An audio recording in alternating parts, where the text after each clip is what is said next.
independente disso, você, mas, com a sua empresa Sim. de feijão preto, Autoridade. você foi autoridade. Sim.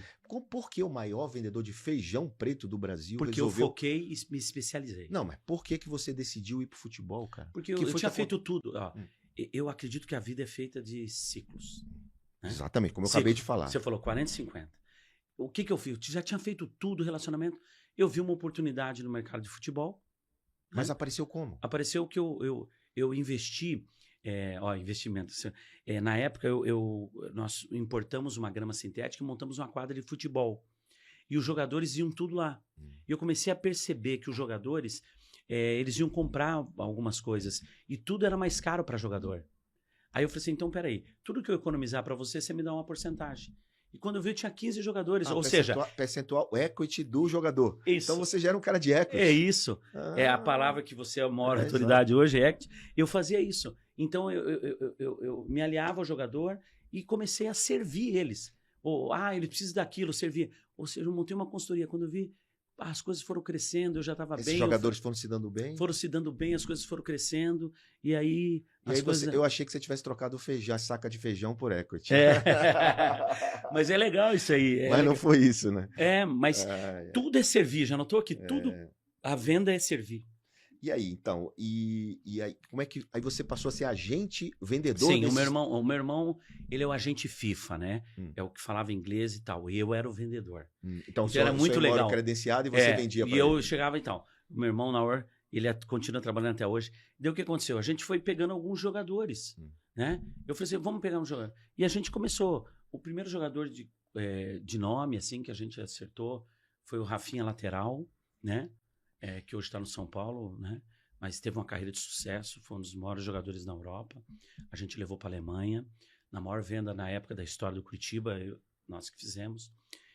E eu era o vendedor, né? Você era o vendedor com equity, né? Isso. Você tinha participação. Eu tinha participação sobre o que o jogador ganhasse e muitas vezes o clube me pagava uma comissão. Tá, mas só para entender, quando essa agência que você montou, você tinha participação na carreira dele ou só no resultado dele? Eu tinha no começo na carreira. Na carreira, tá. Na carreira dele, ou seja, eu fazia tudo para ele. Hoje você tem equity ainda de algum jogador? Você vendeu tudo? Não, eu vendi a maioria, assim, na época, até chegar a minha aposentadoria num novo ciclo. Numa nova pivotada. Na nova pivotada. Minha vida é feita de pivotada. Eu sei, eu quero chegar na fase importante para mim, que foi uma grande lição, que eu quero que vocês contem aqui para todo mundo, que foi essa sim, uma pivotada de Deus na sua vida. Amém. E eu queria que você falasse um pouco sobre isso, mas me conta a sua trajetória, quantos anos foi? No futebol, trabalhei quase 10 anos, né? E eu fiz vendas consideradas impossíveis. Eu queria, por exemplo, eu sou um dos únicos agentes a vender 3 jogadores para o Barcelona. As pessoas falam muito do Neymar, mas o Neymar foi uma consequência por eu já ter vendido 2 jogadores. Você foi o terceiro. Né? Foi o terceiro. E o Neymar, ele tinha um empresário dele, o Wagner Ribeiro. Só que o que eu fiz? Eu fiz uma leitura, né? O vendedor, ele faz a leitura, né? Eu fiz uma leitura e na época, isso eu nunca falei, isso aqui é exclusivo para você, tá? Vamos lá. Eu nunca falei desse assunto, assim, abertamente. Na época, qual a leitura que eu fiz? Eu falei, o Wagner Ribeiro, ele pendia para o Real Madrid. Porque ele já foi empresário do Kaká, ele tinha um ótimo relacionamento com o Real Madrid. E eu tinha um ótimo relacionamento com o Barcelona na época, porque eu já tinha vendido 2. Você tinha a chance de criar uma oportunidade. Claro, aí eu me aproximei, cheguei no presidente e falei assim, então é o seguinte, estratégia e intenção. Estratégia e intenção.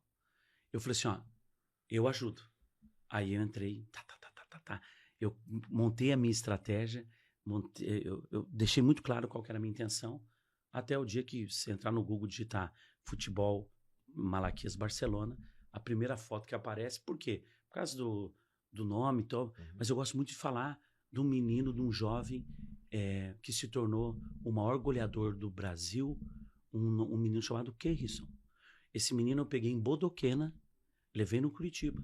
Do Curitiba, trouxe para o Palmeiras e do Palmeiras, Barcelona. Ou seja, você tem um carinho especial por esse jogador? Todos eu tenho. Não, tu tem, mas esse porque você trouxe desde a base, né? Esse é desde a base. Desde a base. Ou seja, e esse menino... Você ajudou a formação. Eu vou te falar, esse menino é o menino que mais eu vi na minha vida fazer gol. E ele tá onde? Hoje ele aposentou por causa de problemas de lesões. Até eu estava tentando trazer ele de volta, né? Mas o problema dele foi com o joelho. E aí, então, eu acho que até ele está bem hoje. Mas o futebol é assim, né? A gente não sabe. Mas o que eu vejo? Esse menino eu peguei lá em Bodoquena e entreguei ele na mesa mais importante de futebol do mundo, que é o Barcelona. Mas o que ele fez? Ele precisou... Todas as estratégias que eu montei, ele fez. A parte dele fez. Ou seja, ele precisava ser artilheiro da Taça São Paulo, artilheiro do Brasil, artilheiro do Paranaense. Tudo ele fez. Eu não fazia gol. Por exemplo... a parte dele cada um fez. A parte, cada um não fazia adianta. A minha estratégia, a minha intenção, eu sei fazer como ninguém. Certo. Eu monto qualquer estratégia. Pelo que você está dizendo, o teu grande segredo como vendedor, em todas as suas fases de vendedor, foi um bom relacionamento com o comprador. Sim. Porque no caso do Neymar, por exemplo, servir sim, já está claro. No caso do Neymar, foi uma estratégia com o comprador. Sim. Não com o atleta. Né? O atleta foi uma costura. Daí eu fui costurando, dele. E depois eu me aproximei muito do Neymar pai na época, e eu era a pessoa que mais convivia com ele, né? Na época da negociação. Tanto que quando a gente finalizou a operação, no primeiro mês morava eu, ele e o Juninho, né? Que é o Neymar Júnior. Eu fiquei esses 30 Porque ele era desconhecido até aquele momento, né? Ele estava começando. Mas ele já era um goleador aqui no Brasil. Ele era, claro, ele sempre foi o Neymar. O Neymar é um dos maiores jogadores do mundo, né? Ele sempre teve a qualidade e no Santos ele estava arrebentando, né? Então, só que não é o que ele é hoje, né?